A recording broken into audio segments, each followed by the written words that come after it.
Kasus dugaan pelecehan seksual berbasis digital di lingkungan Universitas Indonesia menjadi sorotan publik. Kasus yang menyeret belasan mahasiswa Fakultas Hukum UI ini terungkap usai tangkapan layar percakapan grup mereka viral di media sosial.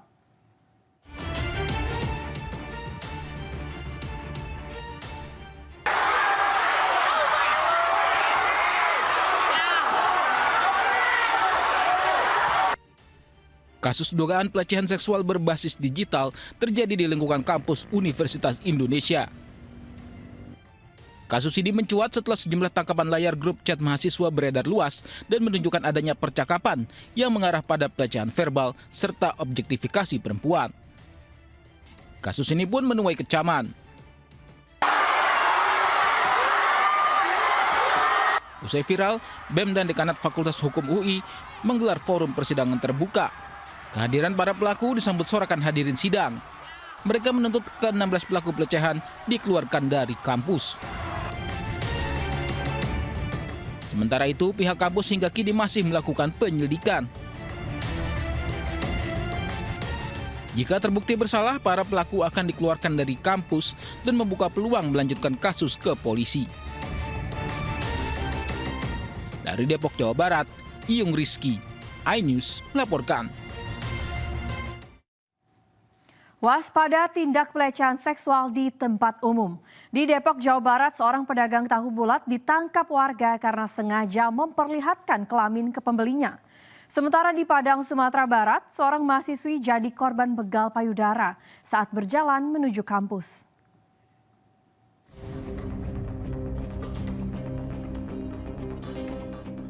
Pedagang tahu bulat ini diamankan dan nyaris diamuk warga di wilayah Pancoran Mas, Kota Depok, Jawa Barat. Pria ini sebelumnya kedapatan memperlihatkan kelaminnya ke dua pemilik perempuan yang masih di bawah umur. Aksi tidak senonoh ini kemudian dilaporkan orang tua korban hingga pelaku akhirnya ditangkap warga. Saat ini pelaku sudah mendekam di sel tahanan Polres Metro Depok untuk pemeriksaan lebih lanjut. Dan di tengah pembelian tahu bulat tersebut, diketahui terlapor mengeluarkan ataupun menampilkan alat kelaminnya kepada kedua orang korban. Dan diketahui oleh juga saksi yang pada saat itu juga ikut membeli. Di Padang, Sumatera Barat, seorang mahasiswi perguruan tinggi swasta menjadi korban begal payudara. Awalnya korban berjalan sendirian di gang sempit kawasan Veteran Dalam, Kecamatan Padang Barat. Dari arah berlawanan, pelaku yang mengendarai motor mendekati dan melecehkan korban. Setelahnya, pelaku langsung kabur. Berbekal rekaman CCTV tersebut, korban langsung melaporkan kejadian ini ke Polresta Padang. Kasus pelecehan di jalan raya ini kini dalam penyelidikan Satreskrim Polresta Padang. Dari Padang, Sumatera Barat dan Depok, Jawa Barat, Budi Sunandar dan Iyung Rizky, iNews melaporkan. Pemirsa, seorang penyandang disabilitas di Lumajang, Jawa Timur menjadi korban pemerkosaan tetangganya sendiri. Aksi pelaku terbongkar setelah korban diketahui hamil 3 bulan.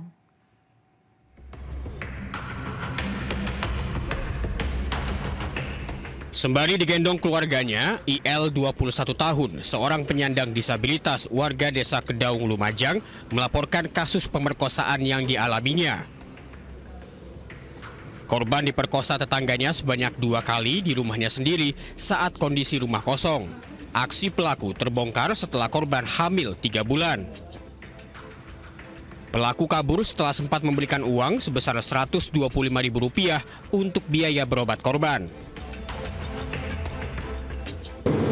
Jelas untuk pelaporan sudah kita terima, sementara masih diterima di SPKT. Nanti selanjutnya akan dilimpahkan atau ditangani oleh unit PPA Satreskrim Lumajang. Untuk dugaannya?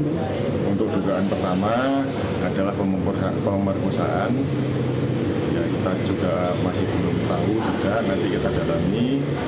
Kita tidak akan melakukan penyelidikan dan penyidikan secara profesional dan prosedural. Usai menjalani pemeriksaan, korban kemudian dibawa ke Rumah Sakit Bayangkara untuk menjalani visum guna melengkapi berkas perkara korban. Dari Lumajang, Jawa Timur, Yayan Nugroho, iNews melaporkan.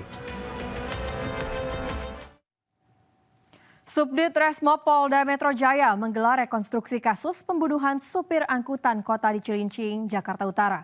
Polisi menghadirkan langsung saksi mahkota dalam rekonstruksi ini.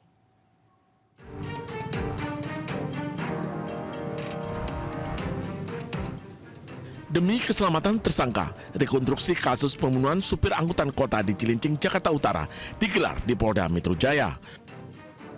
Polisi menghadirkan saksi mahkota yang melihat langsung secara utuh pembunuhan yang dilakukan oleh tersangka terhadap korban. Sebanyak 5 adegan diperagakan, mulai dari awal pelaku memberhentikan mobil angkot, menyerang korban secara brutal hingga korban tewas. Rekonstruksi ini untuk melengkapi berkas berita acara sebelum dilimpahkan ke kejaksaan. Banyak 5 adegan pada rekonstruksi ini, dimulai saat tersangka menyetop angkot yang dikendarai korban hingga kemudian tersangka menyerang korban hingga tewas. Adegan krusial terjadi pada adegan keempat, di mana pelaku cekcok dengan korban, kemudian pelaku menyabet korban dengan sebilah celurit hingga korban tewas bersimbah darah. Saat ini, penyidik tengah melengkapi berkas perkara agar dapat segera dilimpahkan ke kejaksaan untuk disidangkan.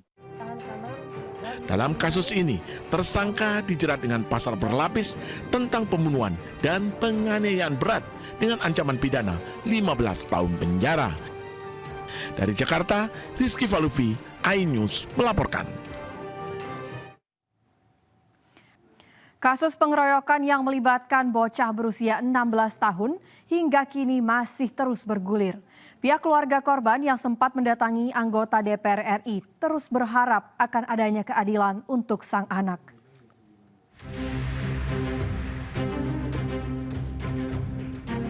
Kasus pengeroyokan yang melibatkan DBS bocah 16 tahun hingga kini masih terus bergulir. Pengeroyokan yang melibatkan 4 orang pelaku, 2 diantaranya hingga kini masih berstatus DPO. Diketahui saat pengeroyokan terjadi, DPS berusaha menolong Junara yang merupakan karyawan orang tua si bocah, serta melerai pengeroyokan tersebut, dan atas peristiwa ini, DBS dijadikan tersangka. Sebelumnya, DBS sempat dilakukan pemanggilan pertama untuk pemeriksaan oleh pihak kepolisian. Namun DBS tidak datang atas panggilan tersebut, lantaran DBS sedang mempersiapkan ujian sekolah. Sementara itu, pihak keluarga DBS sempat mendatangi perwakilan anggota DPR RI berharap adanya keadilan untuk sang anak. Datang ke sekolah datang sekolah 4 kali. Polisinya pun 4 orang, 5 orang setelah datang sekolah untuk menanyakan anak kita. Alasannya untuk melengkapi berkas. Kenapa Polsek Medan Barat masih mau menangani kasus pengaduan daripada para tersangka, para terpidana diterima di Polsek Medan Barat. Dan yang paling sangat miris hati kami, mereka membuat seorang anak yang melerai kejadian pengeroyokan yang dilakukan mereka, hanya melerai dijadikan menjadi tersangka pengeroyokan juga. Kan tidak masuk di akal. Gak sempat baca? Dengerin aja. Klik icon text to speech, gak pakai ribet di okezone.com.